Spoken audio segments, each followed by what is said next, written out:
Beleza, galera? Professor Nilson na área, sou do canal Matemática e Vida. Essa aula aqui, ela é destinada para o pessoal que está saindo do nono ano, indo para o primeiro ano do ensino médio, né? Aqui no estado do Pará, a gente já iniciou o novo ensino médio, então a galera do primeiro ano já vai ter uma pegada diferente, né? Eu tirei aqui do livro Telares, Matemática e Ensino Fundamental Anos Finais. Esse aqui que eu tenho é o manual do professor, tá? E aí peguei algumas coisas do livro para a gente poder ir discutindo, tá bom? Então, por exemplo, primeiro, do livro do nono ano.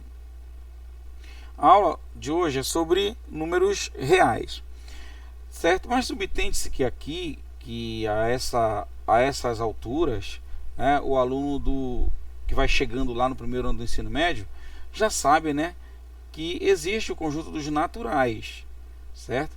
Quem são esses naturais? São aqueles números que são representados por 0, 1, 2, 3, 4, 5, 6, até o infinito, que são aqueles números que expressam contagens inteiras, exatas, tá? E também subtende-se que eles estudaram o Z, que é o conjunto dos números inteiros, que vem desde o infinito negativo, aqui menos 3, menos 2, menos 1, 0, 1, 2, 3, né? E assim por diante. Então aqui tem infinitas operações envolvendo os naturais, envolvendo os números inteiros, tá? Que são a base do fundamental. Para a gente poder ingressar de fato no conteúdo do ensino médio, que é na parte de conjuntos numéricos e funções, é importante a gente entender também a existência de mais dois conjuntos. Então, para a gente poder entender de fato os números reais, nós vamos iniciar aqui comentando um pouco sobre quem são esses números racionais, né? Então, por exemplo, primeiro vamos ver o conjunto dos números racionais. Aí, como eu disse, eu tirei do livro lá do ensino fundamental, que é o Telares lá, né? Aí fala, os números racionais você já conhece. Veja alguns exemplos de situações nos quais eles são usados. Então, por exemplo, que números são esses? São números que expressam frações, por exemplo. Essa parte verde aqui é uma parte de 4 partes. Então, ela representa 1/4 do círculo. Quando se fala de dinheiro, por exemplo, aí ele vai colocar R$ 7,25. Então, percebe, tem uma nota de 5, uma de 2 e uma moeda de 25 centavos, né? Quando eu vou fazer uma divisão, por exemplo, eu tenho uma divisão de 5 dividido por 3, né? Então eu coloco 5 dividido por 3. Isso vai dar igual a 1. 1 vezes 3 é 3, faz o traço e subtrai. Quando subtrair, vai dar 2, vai sobrar 2, né? Então 5 dividido por 3 vai dar 1 e sobra 2. Só que a divisão continua. Como esse 2 é menor do que 3, eu coloco uma vírgula e acrescento um 0. E aí ficou agora 20 dividido por 3, o que vai dar 6, porque 6 vezes 3 é 18. De 18 para chegar em 20, sobram 2. Como 2 ainda é menor que 3, eu já coloquei uma vírgula, não preciso colocar mais uma vírgula, só basta colocar um outro 0. E aí vai dar 6 vezes 3, 18. Olha o que vai acontecendo aí, ó. Vai acontecendo que, né, no caso, a divisão ela vai se tornando aqui infinita, certo? Então, o que a gente diz? Que eu tenho aqui uma dízima periódica, né? Isso aqui é uma dízima, tá? Uma dízima periódica, porque cada número que repete é um período, beleza? Então, posso representar por 1,666 reticências indicando para o infinito, ou 1,6 barra, que indica a mesma coisa, tudo bem? Todo número racional pode ser representado por uma fração com numerador e denominador inteiros e denominador diferente de zero. Então, por exemplo, se eu tenho 5 dividido por 3, eu posso representar assim na divisão, 5 dividido por 3, ou isso simplesmente seria uma fração, 5 sobre 3, ou simplesmente é uma dízima periódica, 1,6 barra. Quando eu coloco essa barra em cima, né, eu estou indicando que isso daí é um número racional, ok? Outro exemplo, para finalizar essa parte aqui, A receita, uma receita culinária, ela coloca a receita do bolo, ela pede para colocar 1,5 copo de suco de laranja. Então você vai pegar um copo inteiro e outro copo você vai cortar no meio? Não, né? Então é uma indicação de que você tem que encher um copo, colocar, depois colocar só a metade do copo de suco de laranja e colocar no bolo. Medida de comprimento de um segmento de reta também é um número racional. Ah, mas não pareceu que está um número inteiro? É, porque todo número inteiro ele é racional. Então, concluindo este conceito aqui, a gente subentende o seguinte, que os naturais eles são a menor parte do conjunto numérico. Representa aqui aquela parte positiva. 0, 1, 2, 3, 4. E aí, quando inclui os negativos, eles vão ficar de fora deles. E esses são inteiros. Beleza? E quem são os racionais? É um conjunto maior um pouquinho. Então, os racionais, eles abrangem os naturais, os inteiros e os racionais. Então, eu posso dizer que o número natural está contido nos racionais. Beleza. Antes eu já deveria ter dito para vocês que o natural está contido nos inteiros. O natural está contido nos inteiros, o natural está contido nos racionais. Os inteiros também estão contidos nos racionais. Ou seja, eu posso afirmar aqui que os naturais estão contidos nos inteiros, que estão contidos nos racionais. Então, todo número natural é racional, todo número inteiro é racional. Beleza. Aí o conceito, né, matematicamente falando, de um número racional fica descrito dessa maneira. Ó. Representamos assim, que todo número racional é representado pelo conjunto Q, porque vem daquela ideia, galera, de quociente. O Q é a inicial da palavra quociente. O que é quociente? Resultado de uma divisão. Todo número racional, também te amo, meu bebê. Todo número racional pode ser representado por uma fração de numerador e denominadores inteiros, denominador diferente de zero. Toda fração é uma divisão. Como eu coloquei aqui, o 5 dividido por 3 também é uma fração. O resultado de uma fração é um quociente. Todo quociente é um número racional. Então, todo número que pode ser resultado de uma divisão, ele é um número racional. Se ligando na parada e na pegada do bagulho. Aqui, como eu disse, é o manual do professor. Já tem até, inclusive, as respostas aqui para facilitar para nós. Ó. Escreva no caderno todos os números racionais citados nos exemplos acima na forma de fração irredutível. Então, foram colocados todos como fração. 1 sobre 3, 3 sobre 4, 29 sobre 4, 5 sobre 3, 3 sobre 2. Todos os números que aparecem lá. Tanto como fração, né, no caso imprópria, como um número misto, né, que vocês devem ter estudado isso no ensino fundamental. Beleza? Ó, na 2, isso aqui é a primeira. Na 2, escreva no caderno os números racionais a seguir na forma exata, na forma de decimal exata ou na forma de dízima periódica. Então o 4 ele já está na sua forma exata. Mais ou menos 1 sobre 4, para eu poder encontrar na sua forma, eu tenho que dividir 1 por 4. Se liga aí, ó. Fazer aquela divisão, 1 dividido por 4. Mas 1 não dá para dividir por 4. Então eu coloco aqui um 0, uma vírgula e acrescenta um 0. 10 dividido por 4, isso aqui vai dar 2. 2 vezes 4, 8. Vão sobrar 2. O 2 ainda é menor que 4, mas eu já tenho uma vírgula aqui, eu só preciso de um 0 aqui. 20 dividido por 4 vai dar 5. 5 vezes 4, 20. Então, aqui não sobrará nada. E o resultado da divisão é 0,25. Como ele já é negativo, fica menos 0,25 como um número decimal exato. Beleza? Olha o que acontece aqui na fração, na fração 1 sobre 9, né? Que a gente pode representar de várias formas. Olha, ela é o decimal 3 sobre 2, ele é também o 16 dividido por 5, que vai dar a mesma coisa que 3,2, 3 sobre 2, não, perdão, 3,2. Ou eu posso colocar, né, como 16 dividido por 5, Ou seja, é só efetuar aí o processo de divisão. Aí aqui no livro vem uma proposta com respostas pessoais, e aí seria a proposta para vocês. Ó. O projeto em equipe, números racionais em notícia. Com os colegas, recortem de jornais, revistas ou folhetos de propaganda 3 notícias que envolvam números inteiros, outra que envolva fração e outra que envolva números racionais, na forma decimal. Montem um painel e para cada notícia formulem uma questão e respondam a ela. Depois compartilhe esse trabalho com os demais colegas. Como assim? Hoje em dia a gente não encontra muitos jornais e revistas, né?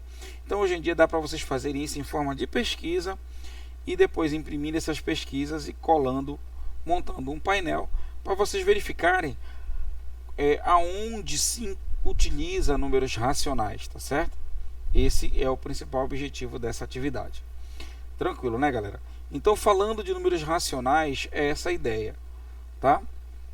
Para a gente poder entender melhor também os números reais, é preciso também saber reconhecer quando é que um número ele é irracional.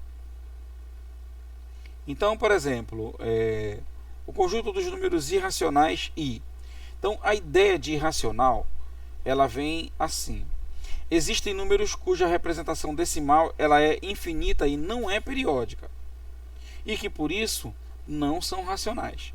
Ah, mas agora o professor disse que todo número racional é que é resultado de uma divisão. Espera aí, um número irracional também pode ser resultado de uma divisão, verdade.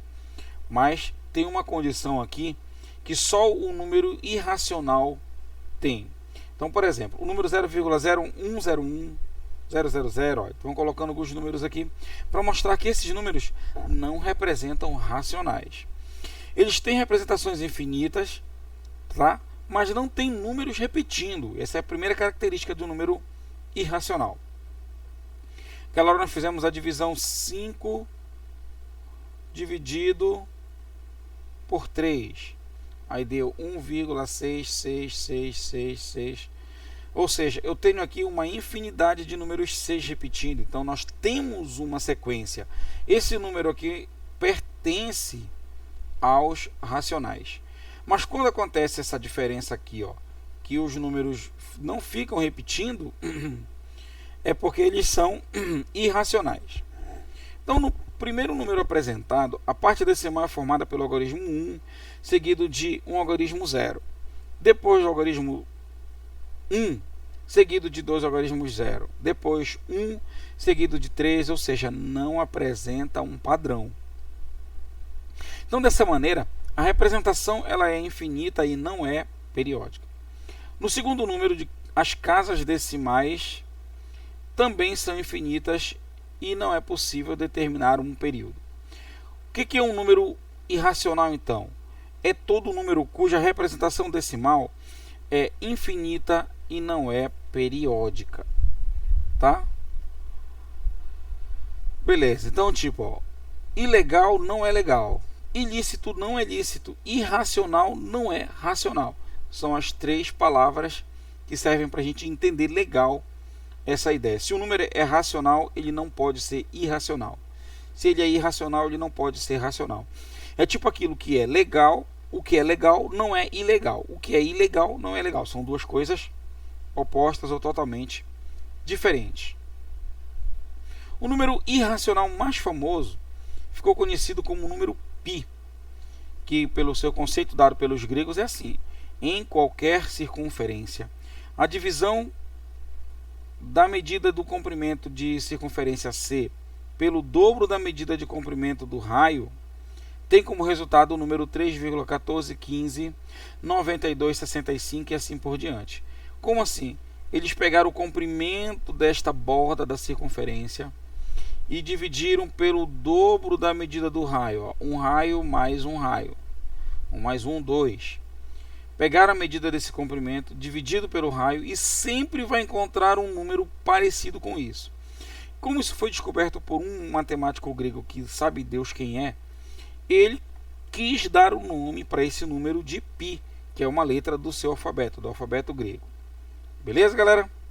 Daí então, ficou agora o exercício da página 13, que quem não tem o livro não tem problema, está aqui o exercício, é só vocês printarem a tela e resolver o exercício falando sobre números irracionais.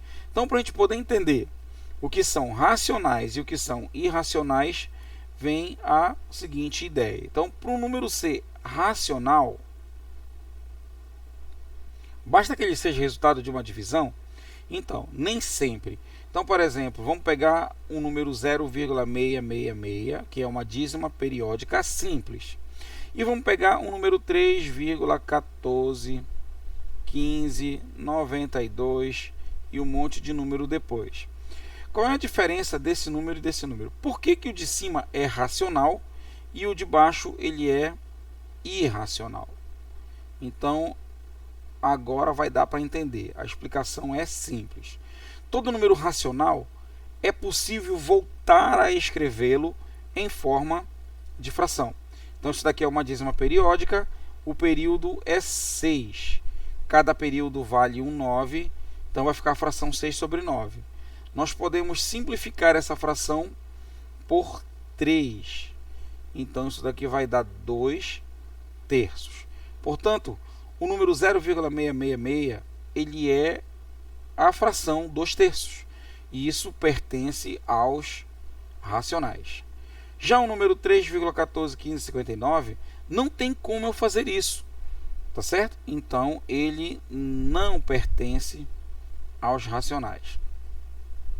O que é um número real? O número real é aquilo que eu estava dizendo. Ó. Por exemplo, eu fiz assim para vocês no início. Naturais, inteiros, racionais. Né?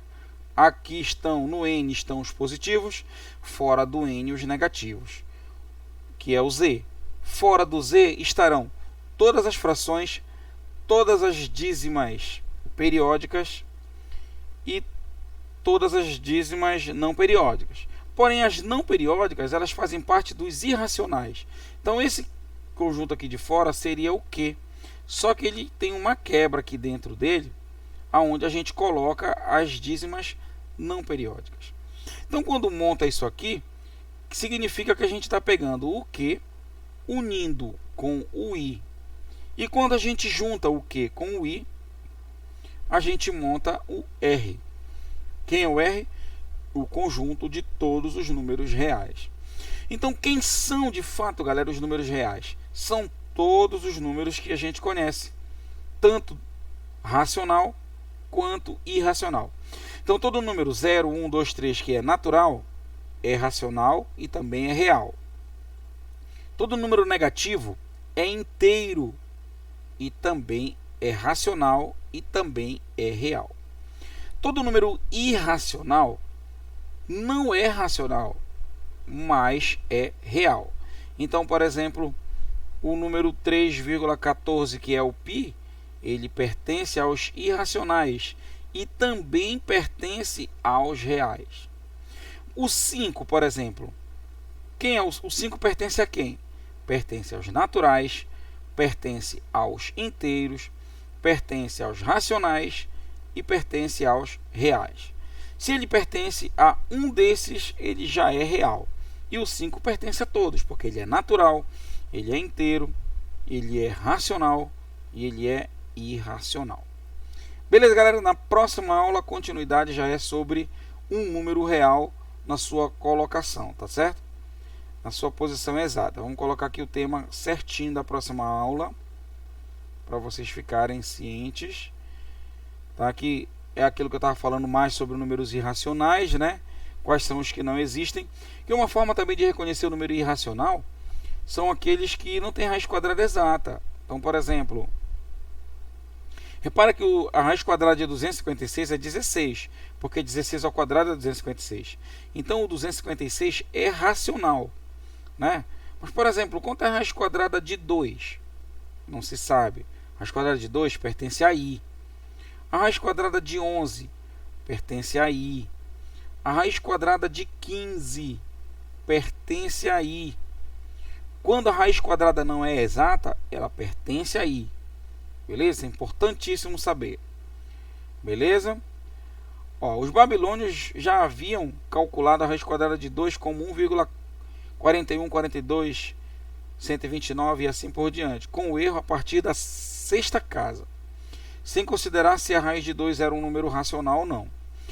Já para os pitagóricos, discípulos do matemático filósofo grego Pitágoras, a descoberta de que a raiz quadrada de 2 não era racional, mas um número dado por uma sequência infinita de casas decimais sem nenhum padrão, causou uma grande crise de natureza filosófica e religiosa, pois até então, para eles, tudo era número, subentendendo como um número racional. Beleza, galera? Então, o número ele é racional, todo natural, inteiro, né? E todas as frações, dízimas periódicas, números decimais exatos. Quando a dízima não é periódica ou quando a raiz quadrada não é exata, o número é irracional. Porém, todo mundo é real. Beleza? Então, aí vem a parte, né, de um exercício aqui geral também. Só vocês irem pausando o vídeo, irem printando para ir treinando, mas numa próxima aula eu posso resolver com vocês, discutindo com vocês, tá? Aqui é o tema da nossa do próximo vídeo, tá beleza? Que é o ponto 3, conjunto dos números reais. Por enquanto nós paramos por aqui, que é para vocês irem treinando os exercícios, vão resolvendo os exercícios, me mandem as dúvidas, tá? Vou postar também esse vídeo no YouTube, então lá no YouTube, quem quiser comentar lá embaixo, fazer uma pergunta sobre natural, inteiro, racional, irracional, aí eu posso ir respondendo lá. Vou colocar no grupo dos meus alunos também da escola pelo WhatsApp, vocês também podem fazer as perguntas lá. Beleza, galera? Valeu! Todo mundo se liga na pegada do bagulho!